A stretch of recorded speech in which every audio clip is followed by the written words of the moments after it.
أشهد أن لا إله إلا الله وحده لا شريك له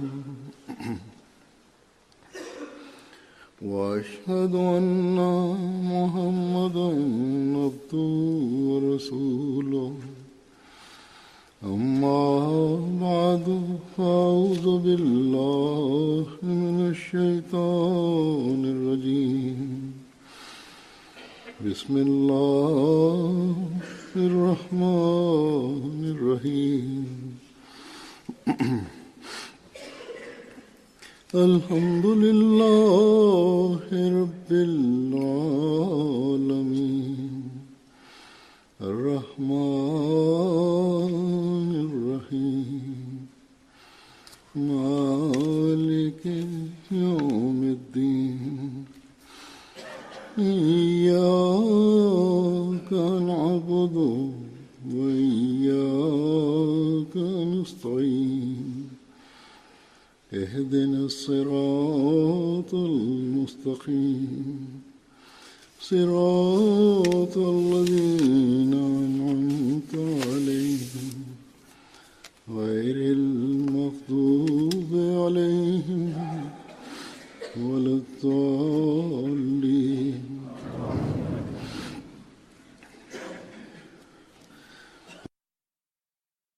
Allah Ta'ala berfirman kepada orang-orang mukmin bahwa yang menjadi target kalian haruslah senantiasa fastabiqul khairat, yakni berlomba-lombalah dengan orang lain dalam kebaikan. Lalu orang yang melakukan amalan saleh dan berbuat baik ditetapkan sebagai makhluk yang terbaik oleh Allah Ta'ala, sebagaimana berfirman, innal ladzina amanu wa 'amilus solihati ulaika hum khairul bariyah, yakni orang yang beriman dan beramal saleh, merekalah yang merupakan makhluk yang terbaik. Hadrat Masih Maud alaihi salam menjelaskan berkenaan dengan hal itu. Dalam satu tempat beliau bersabda bahwa manusia hendaknya melakukan kewajibannya dan meningkat di dalam amalan saleh. Jadi meningkat di dalam berbuat amal saleh, berbuat baik lah yang dapat menjadikan seorang mukmin menjadi mukmin yang hakiki. Dan untuk itu kita harus senantiasa berupaya. Sebagai bimbingan bagi kita berdasarkan Quran dan hadis, Hadrat Masih Maud alaihi salam dengan sangat jelas telah bersabda berkenaan dengan hal itu. Misalnya, apa itu kebaikan? Kebaikan yang hakiki bagaimana dapat diraih? Lalu untuk melakukan amalan saleh, beriman kepada Allah Ta'ala, kenapa diperlukan? Bagaimana seharusnya standar keimanan? Standar keimanan tersebut bagaimana harus ditingkatkan? Dengan sarana apa? Dengan perantaraan apa kebaikan bisa dilakukan? Kebaikan-kebaikan apa saja? Dan berapa jenisnya? Lalu bagaimana Allah Ta'ala memberikan ganjaran kepada orang-orang yang berbuat baik? Beliau alaihissalam menjelaskan mengenai hal itu, yakni sesuatu yang jaiz pun hendaknya digunakan dengan adil, tidak berlebihan, tidak melampaui batas. Jika melampaui batas, maka akan mengurangi nilai kebaikan tadi. Seorang mukmin hendaknya memperluas cakupan kebaikannya. Walhasil, beliau alaihissalam berkenaan dengan hikmat kebaikan dan hakikatnya dan topik ruh dalam berbagai kesempatan beliau jelaskan secara rinci. Pada kesempatan kali ini saya akan sampaikan beberapa kutipan sabda Hadrat Masih Maud alaihissalam. Beliau menjelaskan bahwa apa itu kebaikan dan pada zahirnya hanya kebaikan kecil saja, tapi dapat menarik keridhaan Allah Ta'ala. Beliau alaihissalam bersabda, kebaikan merupakan anak tangga bagi manusia untuk naik kepada Allah Ta'ala, untuk sampai kepada Allah Ta'ala. Jika ingin mengetahui Islam, jika ingin meraih keridhaan Allah Ta'ala, meraih kedekatannya, maka kebaikan merupakan anak tangga bagi manusia. Namun ingat, apa itu kebaikan? Syaitan berusaha membuntuti manusia dari berbagai arah dan berusaha untuk menggelincirkan manusia dari kebaikan. Misalnya, malam hari seseorang memasak roti atau nasi dalam jumlah yang banyak sehingga masih tersisa pada pagi harinya, sehingga tidak termakan pada malamnya dan tersisa. Lalu pada hari berikutnya ketika tiba sarapan, di hadapannya diberikan makanan yang segar, yang baru, masakan yang segar. Belum saja dia memasukkan ke mulut makanan itu, ada suara pengemis mengetuk pintu dan meminta roti atau nasi tadi. Maka si orang yang makan tadi mengatakan kepada istrinya, berikanlah roti atau nasi yang basi yang kemarin, yang tidak termakan tadi malam. Padahal di hadapannya ada makanan yang segar, yang baru dimasak. Apakah itu kebaikan? Seharusnya roti yang basi dibiarkan saja begitu. Kenapa dia tidak memberikan makanan yang segar? Wa yut'imuna at'ama 'ala hubbihi miskina wa yatima wa asira.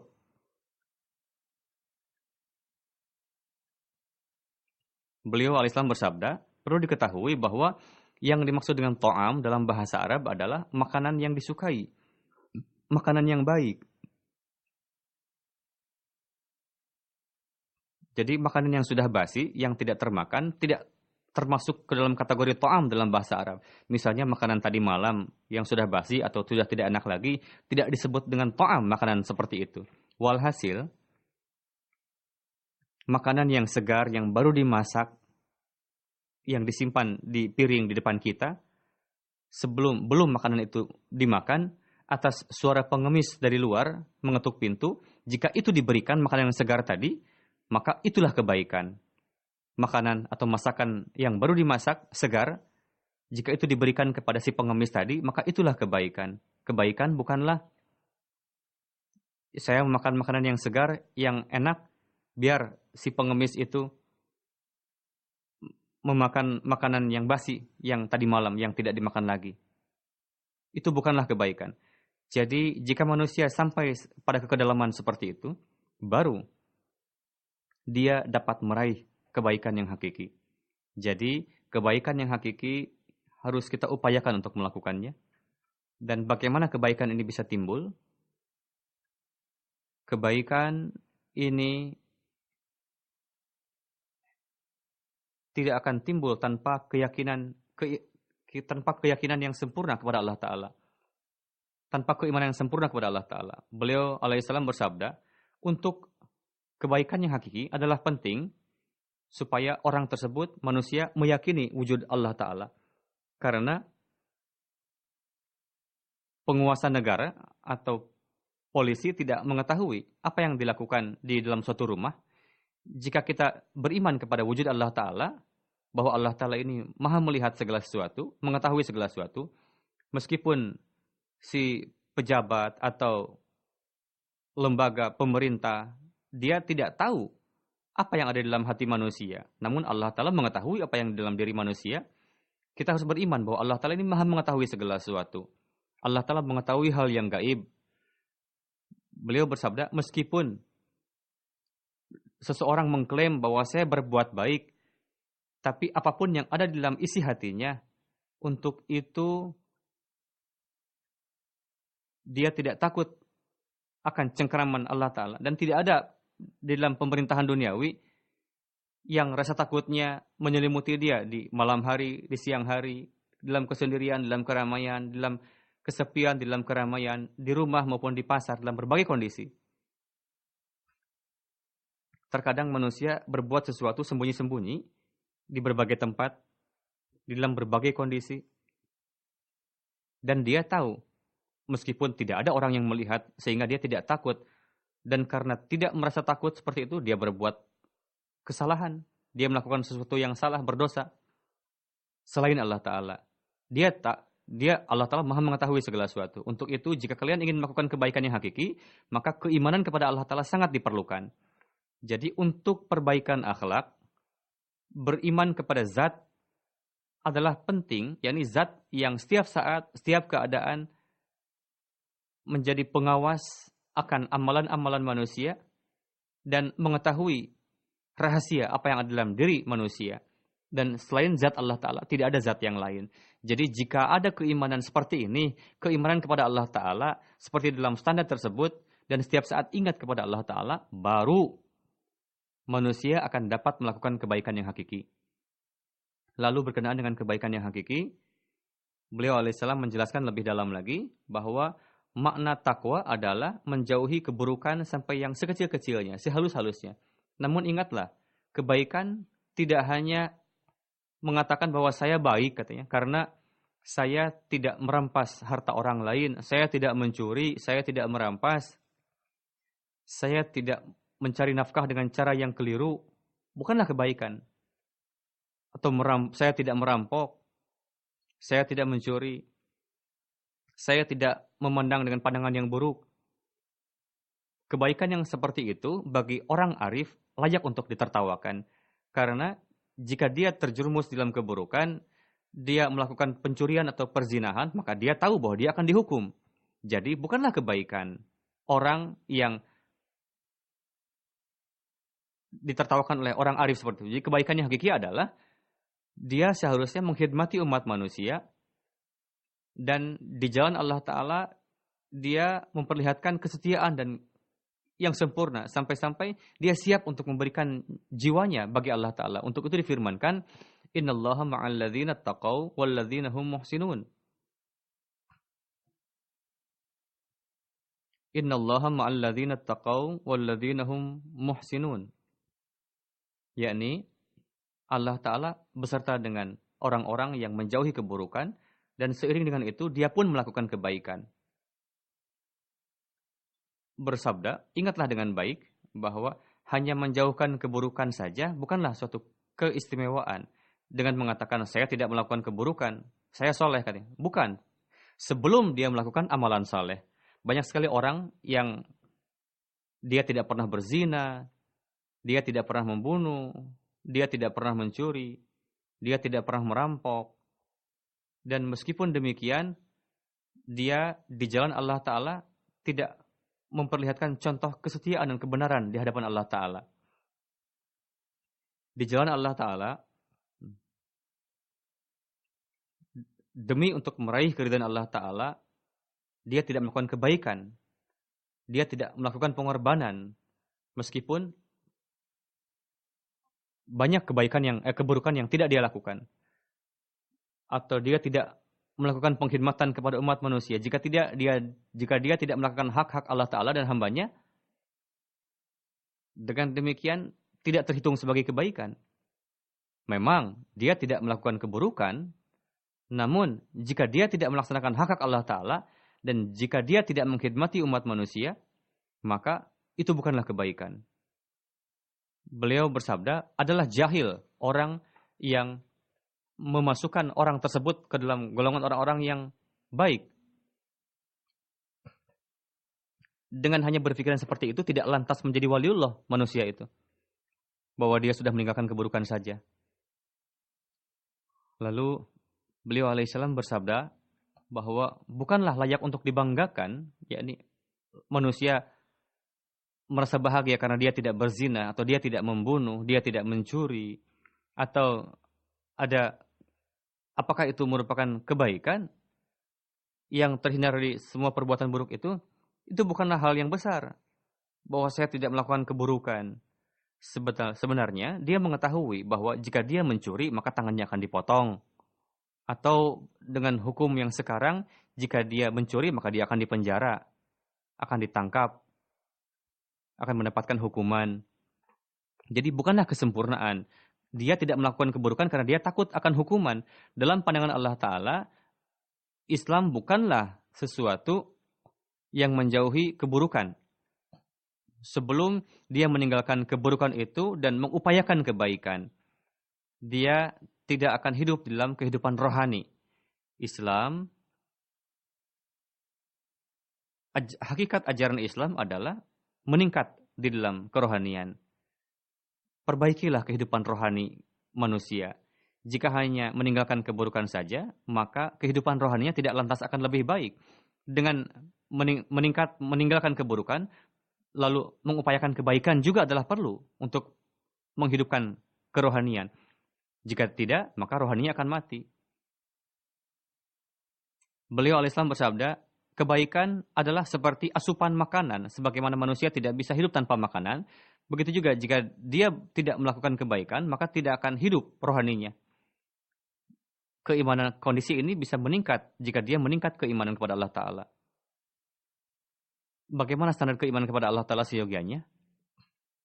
Standar ini akan diraih jika lahir batin manusia sama. Tidak hanya keimanan di dalam lahir saja. Sebagaimana ada keyakinan bahwa racun itu bisa merugikan kita. Manusia bisa mati jika dia memakannya. Sebagaimana kita meyakini bahwa jika kita memasukkan tangan ke dalam lubang yang di dalamnya ada ular, yang dimana ular itu bisa menggigit tangan kita, maka manusia akan takut untuk memasukkan tangannya. Begitu juga kita harus yakin kepada Allah Ta'ala. Jika kita melakukan keburukan, maka Allah Ta'ala melihat, mengawasi kita setiap saat. Dan jika kita berbuat baik, Allah Ta'ala akan memberikan ganjaran. Setiap amalan manusia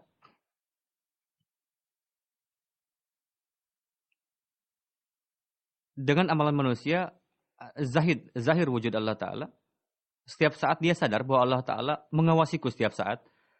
Beliau bersabda, sebenarnya orang yang baik itu adalah yang lahir dan batinnya sama. Yang hatinya dan batinnya, yang lahirnya sama.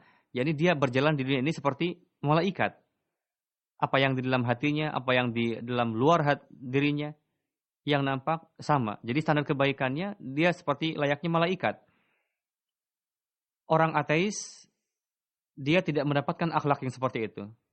Orang ateis yang tidak meyakini Allah Ta'ala, memang meskipun akhlaknya baik, dia tidak akan sampai kepada standar tersebut.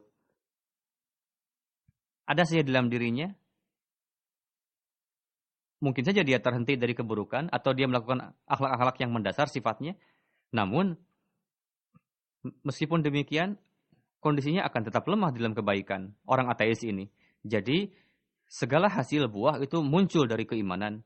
Sebagaimana ketika kita mengetahui di lubang itu ada ular, kita tidak akan mau memasukkan tangan ke dalamnya.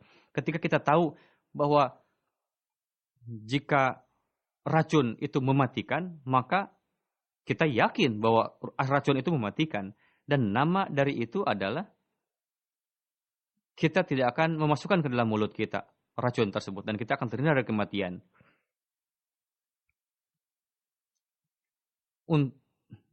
Berkenaan dengan kekuatan iman, beliau bersabda, perlu difahami bahwa setiap kesucian dan akar dari kebaikan adalah beriman kepada Allah Ta'ala.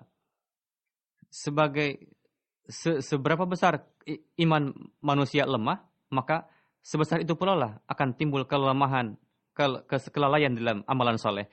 Jika keimanannya kuat dan yakin kepada sifat-sifat Allah Ta'ala yang sempurna, maka sebesar itu pula lah akan timbul perubahan yang luar biasa dalam amalan manusia. Jika manusia meyakini bahwa Allah Ta'ala memiliki segala kekuatan, Allah Ta'ala Maha mengetahui yang gaib, setiap saat mengawasi kita, maka bersabda, akan timbul perubahan yang luar biasa dalam amalan manusia. Dengan sendirinya, amalannya akan lebih baik. Alih-alih melakukan keburukan, dia akan lebih condong untuk melakukan kebaikan. Beliau bersabda, orang yang beriman kepada Allah Ta'ala tidak mungkin dia melakukan dosa. Tidak mungkin. Di satu sisi dia beriman kepada Allah Ta'ala, lantas di sisi lain dia melakukan dosa. Karena keimanan dapat memotong bagian tubuh yang melakukan dosa. Coba lihat, jika mata seseorang dikeluarkan, maka bagaimana mungkin dia bisa melihat dengan pandangan buruk? Bagaimana dia bisa melakukan dosa dengan matanya? Jika tangannya dipotong, maka dosa yang dapat timbul dengan dengan tangan itu, bagaimana dia bisa melakukannya? Begitu juga lah jika manusia sampai kepada kondisi nafsu mutmainnah, maka nafsu mutmainnah akan membutakannya sehingga tidak akan ada potensi untuk melakukan dosa dari matanya. Dia melihat padahal dia tidak melihat. Jika dia tidak memandang dengan pandangan buruk kepada sesuatu, karena pandangan mata menjadi hilang, yakni pandangan iri, pandangan dengki, ya, pandangan yang kotor setelah melihat sesuatu atau hasrat yang buruk itu akan menjadi hilang. Beliau bersabda, dia punya telinga namun dia tuli. Dan sesuatu perkataan yang dosa, dia tidak bisa mendengarkannya. Begitu juga segala potensi nafsi dan hawa nafsu, bagian itunya dipotong. Dan segala kekuatan potensinya yang darinya bisa keluar dosa, bisa berbuat dosa, itu sudah timbul kematian. Dan dia betul-betul layak seperti orang mati. Dan dia hanya mengikuti kehendak Allah Ta'ala semata. Selain itu, selain Allah Ta'ala, dia tidak akan melangkah kemana-mana. Jadi kondisi ini timbul jika kita memiliki keyakinan yang benar kepada Allah Ta'ala. Kondisi ini akan timbul jika kita yakin sebenar-benarnya kepada Allah Ta'ala. Yang buahnya adalah dia akan dianugerahi ketentraman yang sempurna. Inilah tujuan yang harus dijadikan maksud, target oleh manusia. Ini yang harus selalu kita perhatikan. Jadi, setiap kekotoran hendaknya dikeluarkan dari mata kita, dari telinga kita, dari otak kita, dan hindarilah dari mendengarnya. Dan beliau bersabda, dan jemaat kita hendaknya perlu untuk itu. Dan untuk meraih ketentraman yang hakiki tadi, dia harus memiliki keimanan yang hakiki, yang sempurna.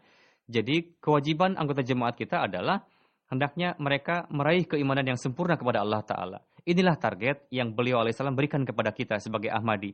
Jika keimanan kepada Allah Ta'ala diraih, maka amalan soleh pun akan bisa kita lakukan. Baru kita akan termasuk ke dalam golongan fastabiqul khairat, dan baru kita akan dimasukkan ke dalam golongan khairul bariyah, sebaik-baik makhluk. Lalu berkenaan dengan sisi kebaikan, beliau alaihissalam bersabda, untuk manusia ada dua hal yang perlu. Pertama, hindarilah keburukan. Yang kedua, lakukanlah kebaikan. Dan kebaikan itu ada dua sisi. Yakni pertama meninggalkan keburukan, yang kedua meninggalkan, dan kedua melakukan kebaikan. Dan yang kedua adalah melakukan kebaikan. Dengan meninggalkan keburukan, manusia tidak akan lantas sempurna. Jika hanya meninggalkan keburukan saja, dia tidak lantas sempurna. Masih ada kelemahan di dalam keimanan. Sebelum dia memberikan manfaat kepada orang lain. Sebelum dia melakukan kebaikan. Jika dia berbuat baik, maka akan memberikan manfaat kepada orang lain, baru akan timbul keimanan yang sempurna. Dari itu dapat diketahui bahwa betapa perubahan dan tahapan ini akan timbul jika kita yakin kepada sifat-sifat Allah Ta'ala dan kita mengetahui sebelum ini timbul, maka manusia tidak akan terhindar dari keburukan. Dan sifat-sifat Allah Ta'ala, dan untuk mengetahui sifat-sifat Allah Ta'ala itu, manusia hendaknya terus membaca Al-Quran Karim dan membaca hukum-hukumnya. Beliau alaihissalam bersabda, memberikan manfaat kepada orang lain adalah sesuatu yang besar. Sampai batasan itu kita takut kepada raja, kepada penguasa, orang yang tidak melanggar hukum karena takut kepada raja. Lantas kenapa kita tidak takut kepada Sang Ahkamul Hakimin, Tuhan yang maha sebaik-baik hakim? Kenapa manusia takut kepada hukum-hukum dunia? penyebabnya adalah itu. Jadi itulah sebabnya kita meninggalkan keburukan. Jadi seperti yang saya katakan, keburukan itu ada, kelemahan itu ada jika kita lemah imannya. Allah Ta'ala, manusia meyakini secara itikad bahwa Allah Ta'ala itu maha mengetahui, namun dari amalan kita masih bertentangan dengan itu. Untuk itu manusia masih melakukan keburukan. Dan banyak manusia belum mendapatkan taufik untuk melakukan kebaikan. Karena tidak adanya keimanan kepada Allah Ta'ala. Lalu, setelah keimanan sempurna kepada Allah Ta'ala, beliau menjelaskan mengenai sarana untuk terjauh dari keburukan. Sarana untuk menjauhi keburukan itu akan ditempuh jika ada keimanan kepada Allah Ta'ala. Lantas, tahapan yang kedua adalah kita harus mencari jalan yang telah ditempuh oleh para kekasih Allah Ta'ala, para wujud suci sebelum kita. Jadi beriman kepada Allah Ta'ala. Yang kedua, carilah jalan yang telah ditempuh oleh orang-orang soleh. Para nabi, para orang soleh. Tempuhlah jalan itu. Ada satu jalan. Seberapa besar, berapa banyak orang-orang suci dan mendapatkan limpahan karunia dari Allah Ta'ala. Dari itu dapat diketahui bahwa carilah bahwa perlakuan apa yang Allah Ta'ala berikan kepada mereka. Tahapan pertama adalah terhindar dari keburukan.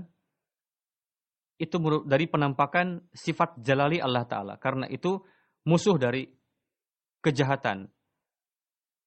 Allah Ta'ala menghabisi kejahatan. Lalu yang kedua adalah dengan penampakan jamali. Dan pada akhirnya, sebelum dia mendapatkan kekuatan dari Allah Ta'ala, yang dalam ajaran Islam disebut dengan Ruhul Kudus, maka belum dapat mendapatkan apa-apa. Ini merupakan potensi kekuatan yang didapatkan dari Allah Ta'ala. Seiring dengan turunnya itu, ada ketentraman di dalam hati, dan di dalam tabiat akan timbul kecintaan kepada kebaikan. Penampakan jamali Allah Ta'ala,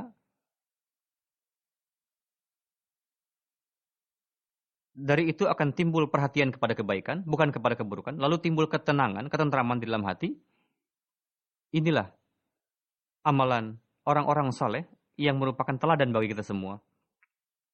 Coba lihat suri teladan para nabi. Kebaikan yang dianggap sebagai beban bagi orang lain, para nabi ini, orang-orang soleh ini melaksanakannya dengan penuh kelezatan, dengan rasa suka, hobi. Sebagaimana anak menyukai makanan yang enak. Begitu juga ketika kita terjalin dengan Allah Ta'ala dan ruh yang suci turun kepada kita, maka kebaikan itu layaknya seperti sirup atau minuman yang manis, makanan yang lezat. Keindahan yang ada dalam kebaikan tadi mulai nampak kepada dia dan dia segera lari untuk menuju kepada kebaikan itu. Dengan membayangkan keburukan, ruhnya menjadi menggigil. Jadi inilah hal-hal yang tidak bisa kita gambarkan dengan kata-kata. Akan timbul satu keadaan hati yang aneh, yang tidak bisa digambarkan dengan kata-kata. Ini adalah kondisi kalbu, yang tidak bisa dirasakan. Dengan merasakannya, akan bisa diketahui dengan baik. Pada saat itu, cahaya yang segar akan didapatkan oleh manusia. Manusia jangan lantas bangga. Dan jangan menganggap bahwa sudah sempurna katanya. Bahwa di dalam hatinya sudah timbul ratapan, tangisan. Jadi terkadang kita ketika salat, kita menangis, meratap, merintih, hati menjadi lembut. Janganlah kalian menganggap bahwa itu sudah puncak kebaikan. Ratapan yang seperti itu adalah sifatnya hanya sementara saja. Manusia terkadang, misalnya ketika manusia melaksanakan salat nafal misalnya, lalu dia nangis seketika, meratap, merintih, dan terkadang ada dongeng-dongeng yang betul-betul sedih kisahnya, lalu manusia nangis. Padahal itu merupakan kisah yang dongeng, yang palsu. Meskipun demikian, manusia menangis misalnya. Jadi, jika hanya nangis atau meratap saja, itu merupakan akar dari kebahagiaan yang hakiki. Lantas, kenapa di Eropa ini orang-orang tidak mendapatkan kebaikan yang hakiki? Karena di Eropa biasa saja orang mendengar kisah drama yang menarik pun mereka menangis. Novel-novel yang kisahnya sedih pun dengan membacanya manusia bisa sedih, menangis, meratap, menonton drama dan sebagainya. Atau ada kisah yang sedih misalnya jadi itu bukanlah gambaran peningkatan rohani. Peningkatan rohani itu akan terjadi jika betul-betul terhindar sepenuhnya dari keburukan dan dia melakukan kebaikan demi untuk meraih keridhaan Allah Ta'ala. Lantas berkenaan dengan kebaikan, beliau bersabda, pertama dua sisi, meninggalkan syirik dan melakukan kebaikan. Meninggalkan keburukan dan melakukan kebaikan. Seberapa pun manusia melakukan kebaikan, ada dua. Jadi dua sisi. Yang pertama ada yang kewajiban, ada yang nafal. Ada yang wajib, ada yang nafal. Ada dua bagian kebaikan. Pertama adalah kebaikan yang sifatnya wajib dan kebaikan yang sifatnya nafal. Kewajiban maksudnya, wajib artinya yang diwajibkan bagi manusia, misalnya melunasi hutang. Dia wajib untuk melunasinya jika dia meminjam hutang kepada siapa saja. Atau dia membalas kebaikan orang lain. Itu wajib.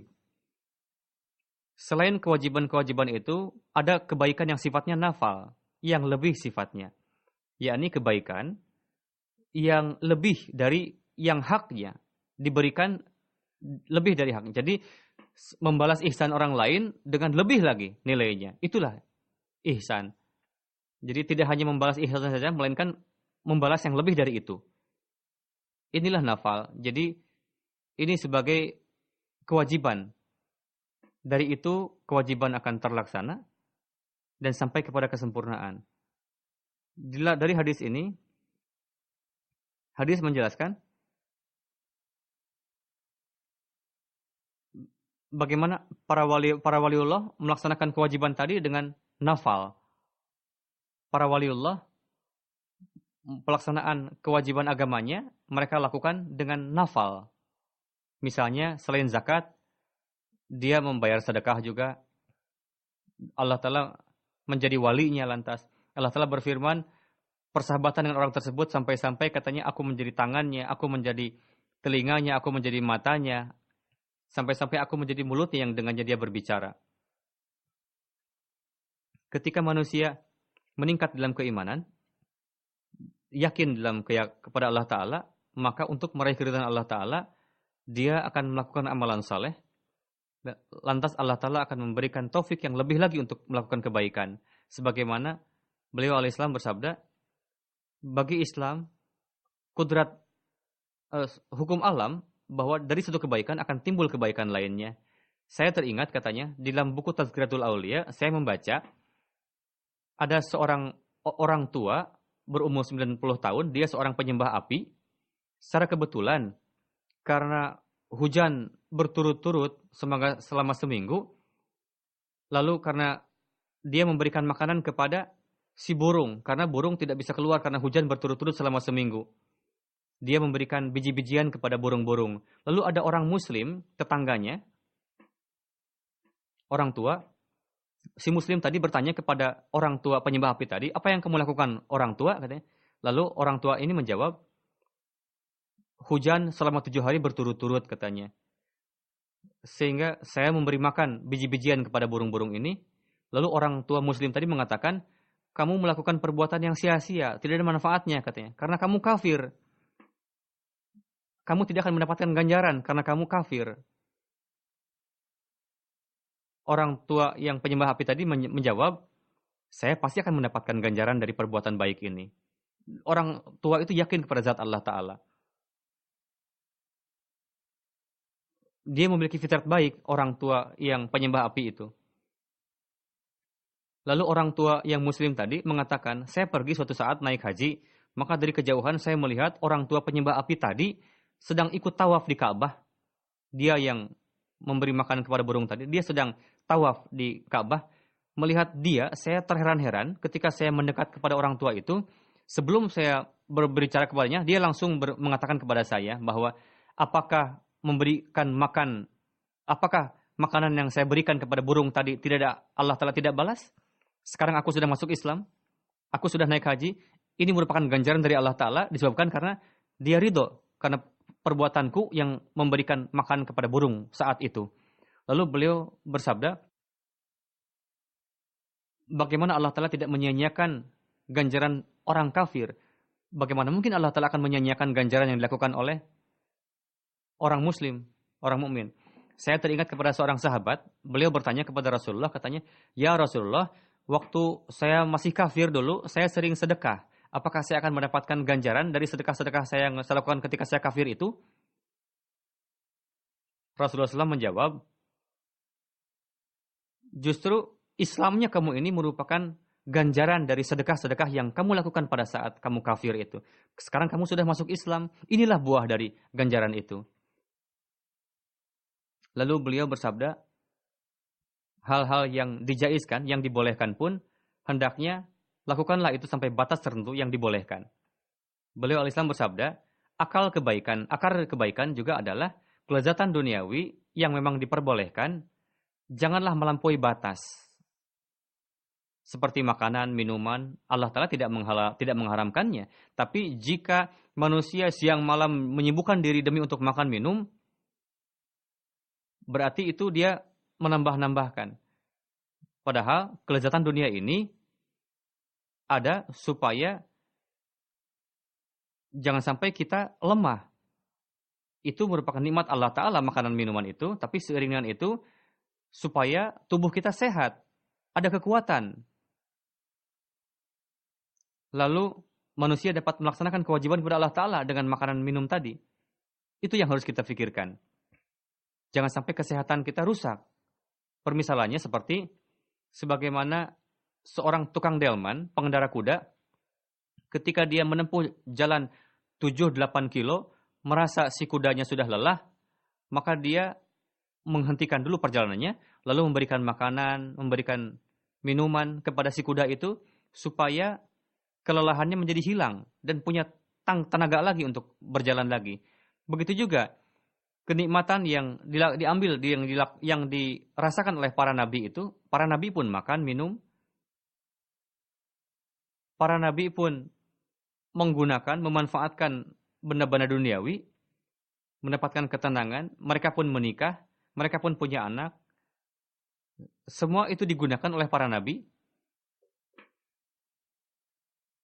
Kelezatan yang dinikmati oleh para nabi itu, karena mereka harus mengislah dunia. Jika dia tidak mempunyai tenaga untuk itu, maka bagaimana dia akan melakukan kebaikan tadi? Begitu juga si pemilik delman tadi, dia menghentikan kuda dulu, lalu memberi makan, minum, supaya kuda tadi mempunyai tenaga lagi. Begitu juga para nabi, mereka makan, minum, menggunakan benda-benda duniawi semata-mata, supaya timbul perhatian untuk mengislah dunia.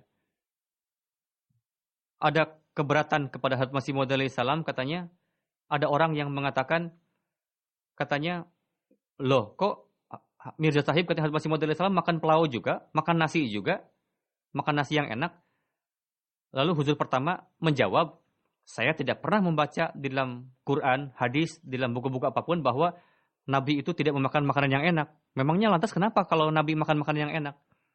Orang-orang melontarkan keberatan akan hal yang seperti itu. Katanya Nabi itu makanannya beda dan sebagainya. Maka karena sangat tinggi kerohaniannya Nabi itu katanya, justru kita harus mengamalkan sunnah yang diamalkan oleh Rasulullah SAW. Rasulullah pun bersabda bahwa aku pun makan minum, makan makanan yang enak, aku pun menikah, aku pun punya anak, aku pun tidur, aku pun beribadah.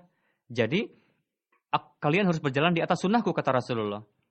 Walhasil, Hadrat Masih Maud bersabda, bukanlah kebiasaan para nabi larut di dalam keduniawian. Karena larut di dalam keduniawian tadi merupakan racun. Kapan dia makan, kapan dia ingin dia makan, dia minum. Jika ada seorang yang buruk, dia makan minum dengan pandangan duniawi, dia lakukan. Tapi seorang yang soleh tidak akan melakukan seperti, jika dia melakukan seperti itu, maka jalan kepada Allah Ta'ala akan tertutup baginya. Langkah yang dia tempuh kepada Allah Ta'ala pasti akan memberikan ganjarannya.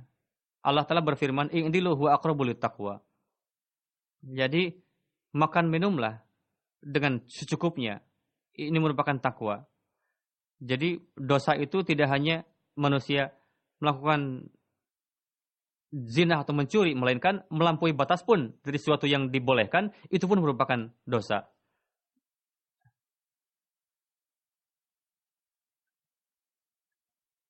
Berkenaan dengan taklim dan hubungan dengan kerabat, apa itu kebaikan? Beliau alaihissalam bersabda, ajaran kita adalah perlakukanlah baik kepada siapapun, taatlah sepenuhnya kepada Al-Quran, karena kita harus taat sepenuhnya kepada pemerintah, karena pemerintah ini menjaga hak-hak rakyatnya. Dan kita harus memperlakukan orang lain dengan persaudaraan, dengan kecintaan. Jadi orang yang tidak muttaqi dan dia terjerumus di dalam bid'ah dan syirik dan dia penentang kita, maka janganlah kalian salat di belakang mereka. Namun kalian harus berbuat baik kepada mereka. Bukanlah artinya penentang kita, dia melontarkan fatwa kafir kepada kita, dia melakukan bid'ah-bid'ah. Janganlah kita ikut salat di belakang mereka. Namun dalam hal berbuat baik, kita harus berbuat baik kepada mereka. Seberapapun dia menentang kita, prinsip kita adalah kita harus berbuat baik kepada siapapun. Dia yang tidak bisa berbuat baik kepada orang lain di dunia ini, bagaimana dia akan mendapatkan ganjaran di akhirat nanti? Jadi kita harus berbuat baik kepada orang lain. Ya, kita harus menghindari perkara keagamaan dalam hal ini. Misalnya, seperti halnya tabib. Dia mengobati semua orang, apakah itu Hindu, Muslim, Kristen, dia semua cek, dia semua obati oleh tabib ini. Begitupun kita harus berbuat baik kepada siapapun.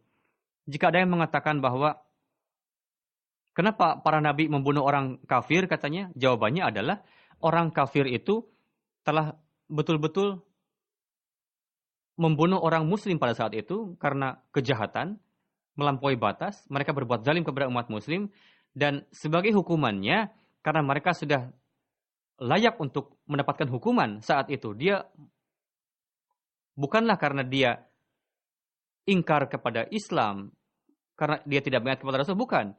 Karena mereka sudah berbuat lancang, berbuat zalim, berbuat dosa dengan membunuh orang-orang muslim pada saat itu. Cakupan kebaikan bagaimana seharusnya diluaskan? Kita harusnya ingat bahwa cakupan kebaikan haruslah seluas-luasnya. Janganlah kalian membatasi sampai kaum tertentu. Janganlah saya seperti orang zalim bahwa kalian hanya membatasi kebaikan hanya kepada orang muslim saja. Saya katakan kalian harus berbuat baik kepada siapapun makhluk Allah Ta'ala. Apakah dia muslim, Hindu, Kristen, atau siapa saja. Aku tidak menyukai kepada orang yang hanya membatasi kebaikan itu untuk kaumnya saja. Mereka ada yang beranggapan bahwa jika katanya kita merampas hak orang lain hanya untuk sekecil saja, katanya boleh. Ada tradisi di Gair Ahmadi katanya, dengan merampas hak orang lain hanya untuk secuil saja, sepele saja, katanya itu dibolehkan akidah mereka. Kalian bisa menipu orang lain untuk sebatas itu saja, katanya. Beliau bersabda, semua ini adalah sangat dosa, betul-betul tidak boleh. Itu telah merugikan mereka dan telah menjadikan mereka seperti binatang. Itulah kondisi umat muslim pada saat ini. Namun saya nasihatkan kepada mereka berkali-kali, kalian jangan sampai membatasi cakupan kebaikan kalian. Dan untuk itu kalian harus melakukan taklim yang Allah Ta'ala berikan. Innallaha ya'muru bil adli wal ihsan wa ita'idil qurba. Yakni pertama-tama kalian harus, orang yang berbuat baik, berbuat ihsan kepada kamu, balaslah ihsannya, balaslah kebaikannya. Setelah itu derajat yang kedua adalah lebihlah. Yani itu ihsan. Orang yang berbuat ihsan kepada kalian, balaslah ihsan itu dengan lebih. Namun kelemahannya, mungkin saja orang yang berbuat ihsan tadi masih mengungkit-ungkit kebaikannya. Jadi ada derajat yang ketiga, manusia melakukan kebaikan yang betul-betul kecintaan, yang tidak ada celah kelemahan sedikit pun. di dalam seperti layaknya seorang ibu merawat anaknya, dia sudah tidak meminta ganjaran apa-apa. Dia berkorban demi anaknya itu. Sampai-sampai jika si raja memerintahkan sang ibu untuk jangan memberikan minum susu kepada anaknya, meskipun anak kamu mati, katanya kamu tidak akan dihukum. Apakah si ibu akan melakukan perintah raja tadi atau tidak? Sama sekali tidak. Melainkan si ibu tadi akan melaknat, akan marah kepada si raja itu. Kenapa raja tadi memerintahkan seperti itu? Jadi, lakukanlah kebaikan yang seperti itu. Sampai kepada, jika kebaikan tadi meningkat sampai pada tahapan yang sempurna tadi. Jadi, kebaikan itu adalah setiap saat timbul, terfikir dalam hati. Beliau bersabda, ita idil kurba itu. Dan urutannya seperti itu. Jadi jika kalian ingin menjadi orang yang baik, maka kalian akan sampai kepada derajat ita idil kurba. Sebelum dia sampai kepada tahapan yang ketiga tadi, ita idil kurba, maka dia belum bisa berhasil dalam tahapan kebaikan. Ingatlah bahwa Allah Ta'ala sangat menyukai kebaikan, dan Allah Ta'ala menghendaki supaya dia berbuat baik kepada makhluknya. Jika dia menyukai kebaikan, maka Allah Ta'ala akan menasihatkan untuk kebaikan. Subhanahu wa ta'ala. Semoga Allah Ta'ala memberikan taufik kepada kita untuk dapat melakukan kebaikan demi karena Allah Ta'ala semata. Dan semoga fastabiqul khairat yang menjadi target kita yang ditetapkan oleh Allah Ta'ala, semoga kita menjadi orang yang dapat meraihnya. Amin. Setelah salat Jumat, saya akan memimpin salat jenazah gaib. Pertama adalah Mukarram Hamad Maksud Atif Sahib, Mubalig. Beliau putra dari Profesor Mansur Ahmad Sahib pada tanggal 22 Oktober. Karena gagal ginjal, beliau wafat di Tahirhat pada usia 48. Innalillahi wa inna ilaihi raji'un. Beliau adalah cucu dari sahabat Masih Maud alaihi salam, Darad Sahib.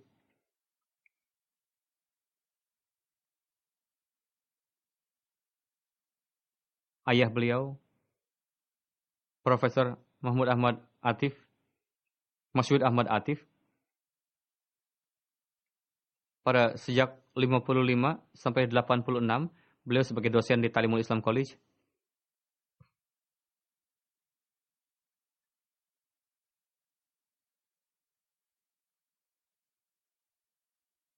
Maksud Atif Sahib. Ini adalah putra Maksud Atif Sahib. Pendidikan dasar beliau tempuh di Rabuah, lalu masuk Jamiah. Lulus pada tahun 92. Pertama dia ingin masuk tentara. Tapi beliau berdasarkan mimpi, beliau rubah keinginan itu dan beliau masuk ke dalam Jamiah dan menempuh gelar syahid. Dengan karunia Allah Ta'ala, selain istri, beliau punya 2 anak perempuan dan 2 anak laki-laki.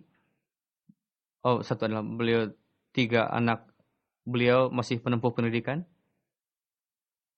Beliau anak itu sedang menempuh pendidikan tahfiz Quran. Maksud Atif Sahib pada tahun 91 lulus Jamiah.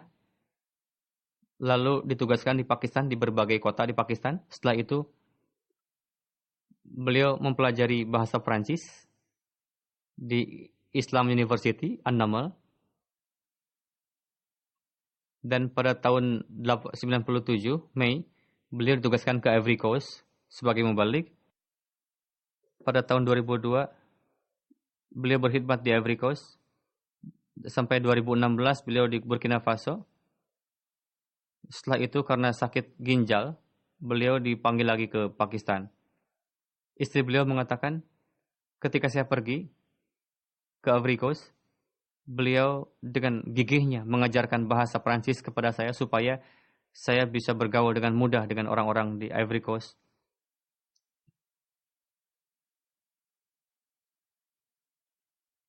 Beliau sangat ramah.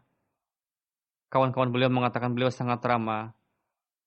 Beliau cerdas, beliau ceria orangnya. Beliau menghormati kawan-kawannya. Taat dan kesetiaan sangat banyak dalam diri beliau. Beliau tidak pamrih orangnya. Semoga Allah Ta'ala meninggikan derajat beliau. Amin. Dan semoga putra-putri beliau dianugerahi kesabaran. Dan diberikan taufik untuk dapat melanjutkan kebaikan-kebaikan ayahnya. Jenazah yang kedua, Ali Said Musa Sahib, mantan Amir Tanzania. Beliau wafat pada umur 67, innalillahi wa inna ilaihi raji'un. Pada tahun 50, beliau lahir di Tanzania. Beliau pada tahun 80 masuk ke Darussalam University, lalu menempuh gelar BA, Agriculture Economist. Lalu beliau sebagai pejabat di pemerintahan sana. Lalu huzur keempat memerintahkan beliau untuk menerjemahkan Quran Karim ke dalam bahasa di sana. Namun karena kesibukan tugas yang lain sehingga beliau lambat. Huzur keempat bersabda katanya, kalau dengan kecepatan seperti ini akan berlangsung 30 tahun terjemahan Quran ini katanya. Lalu beliau sangat khawatir. Setelah mendengarkan perintah huzur seperti itu, Ali Saidi Sahib lalu langsung bergejolak semangatnya dan beliau berjanji, saya akan segera selesaikan terjemah Quran ini. Lalu beliau tinggalkan pekerjaan-pekerjaan lain dan perhatian dipusatkan kepada terjemahan Al-Quran dan beliau selesaikan itu dalam waktu 5 tahun. Pada tahun 2006, beliau sebagai Amir Jemaat Tanzania dan Burandi Mozambik ada dalam pengawasan beliau. Pada kepemimpinan beliau, secondary school didirikan dan membeli tanah. Beliau sangat mukhlis dan setia, soleh, mencintai khilafat. Selain istri, beliau 3 anak laki-laki dan 3 anak perempuan. Semoga Allah Ta'ala memberikan taufik untuk dapat melanjutkan kebaikan-kebaikan ayahnya dan meninggikan derajat almarhum juga. Amin. Jenazah yang ketiga adalah Mukarramah Nusrat Begum Sadqah Sahibah, Garmula Winkahal, penduduk Rabuah. Pada tanggal 16-17 Oktober malam hari, beliau wafat di Tahir Heart Institute. Beliau adalah ibunda dari Mu'min Tahir Sahib, in charge Arab Desk. Sifat yang paling menonjol dari beliau mencintai memegang tauhid dan sangat membenci syirik, tawakal. Dan beliau menyembunyikan kebaikan beliau dan beliau memperlihatkan kerendahan hatian. Kakek beliau, Mia Ataullah Sahib, adalah sahabat Masih Maud alaihi salam. Dan Maulana Burhanuddin Sahib, beliau beat dan atas perintah beliau datang ke Kadian. Beliau sangat hobi mengajarkan Quran Karim kepada orang-orang, daras dan mengajarkan. Huzur ketiga mencanangkan pada saat itu untuk mengajarkan Quran Karim kepada ibu-ibu yang sudah tua. Terkadang ada umur 70 tahun, lajnah belajar dari beliau dan mengajarkan terjemah juga beliau ini. Anak-anak perempuan juga, gair juga, bahkan anak-anak belajar kepada beliau. Banyak sekali anak-anak yang belajar dari beliau, nisab, nasirat dan lain-lainnya. Buku Hazrat Masih Maud alaihi salam hobi untuk dibaca oleh beliau. Dan beliau hobi nazam juga, Duri Samin, Duri Adan, Kalami Mahmud. Dan beliau hafal, putra beliau menulis bahwa Mahmud Ki Amin biasa beliau baca dengan penuh rintihan dan kadang mencucurkan air mata ketika membacanya. Begitu juga beliau sangat menentang bid'ah di kampung beliau. Dan wanita yang lemah imannya, yang terkadang terbiasa melakukan jihad yang panjang dan berupaya untuk menjadikan mukminah yang baik. Beliau salat dengan penuh rintihan, khusyuk, tilawat rutin. Beliau seorang musiah. Beliau punya 4 anak laki-laki. Selebihnya 4 anak perempuan, yang ada 6 anak laki-laki. Semoga Allah Ta'ala meninggikan derajat beliau dan putra-putra beliau diberikan taufik untuk berjalan mengikuti kebaikan beliau. Amin.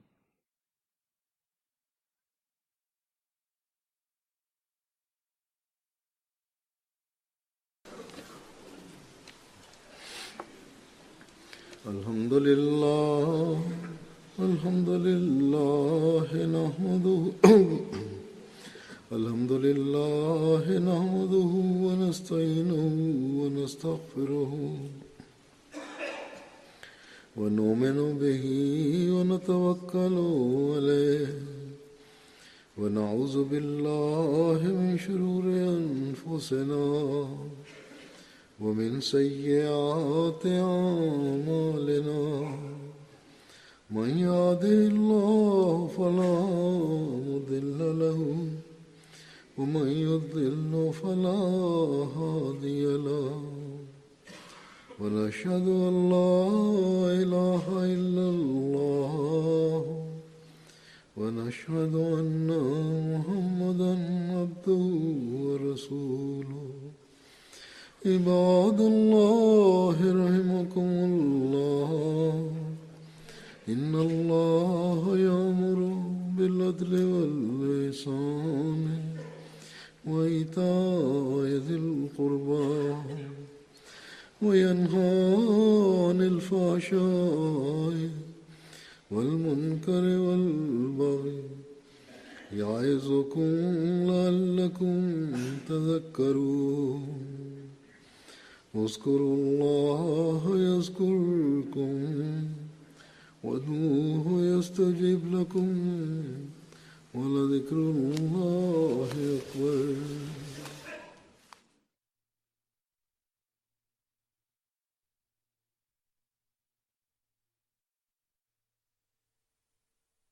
اللهم صل على